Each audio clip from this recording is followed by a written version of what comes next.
And now time for my favorite Robin, or, as many of you know him as, the Red Hood. Tell me, what bothers you more? That your greatest failure has returned from the grave? Or that I've become a better Batman than you? Alrighty, so Jason Todd's origin is kind of messy because he was introduced into publication in 1983, which was 2 years before the entire DC universe would be rewritten in Crisis on Infinite Earths. The first version of Jason Todd, however, might as well have been called Dick Grayson version 2.0, with the only difference being the fact that Jason had red hair, but even that didn't stay because Jason, quote-unquote, chose to dye his hair black to look more like Dick, so then that way people couldn't figure out that Dick Grayson had become Nightwing. You know what? Sure, why not? Starting in 1985 and ending in 1986, Crisis on Infinite Earths took all of the DC multiverse, and I do mean multiverse as in several different Earths, and all the Earths that survived the crisis would be folded into one called New Earth. Jason Todd would be reintroduced into the Batman comics in The New Adventures of Batman, which was issue 408, June 1987, and was reintroduced as a street punk orphan with a drug-addicted mother and a criminal father who was missing, and then we found out he was dead because Two-Face killed him. By the way, spoiler alert, Bruce first meets the new Jason while he's trying to steal the wheels off the Batmobile and says that he sees promise in the boy of being a crime fighter. Let's all just take a moment to think about that. Stealing shit off the Batmobile makes Batman see you, okay, sure.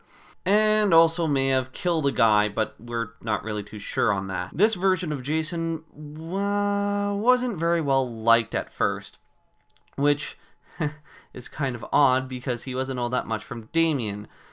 So, yeah. Actually, you know, in all honesty, he was worse off than Damian, because at least Damian still had his dad.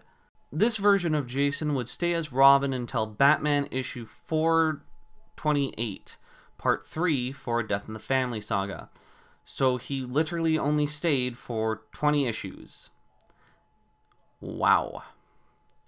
In this issue, the fans got to vote on whether or not Jason Todd would live or die at the Joker's hands.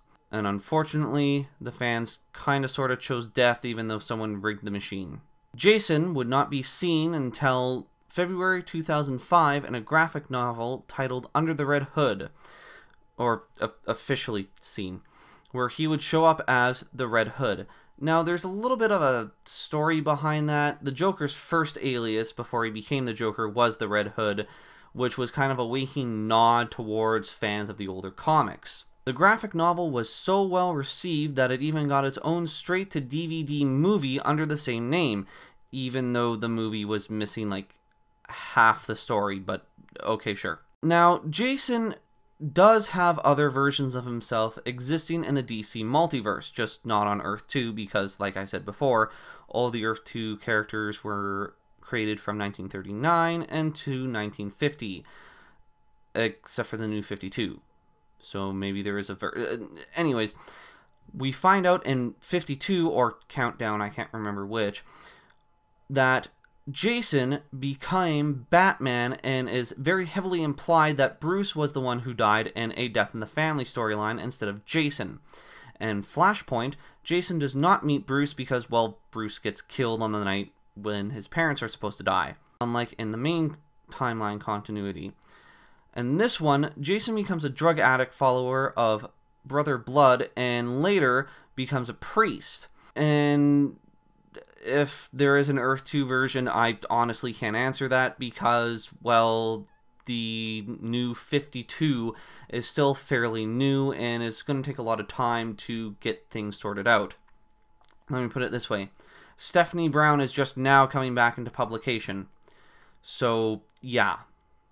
Anyways, I'll see you guys. Oh, wait, hold on. Before I say goodbye, I meant to put this in the Batman video, but for whatever reason, I guess it just never made it in. So, Nostalgia Critic, this one's for you.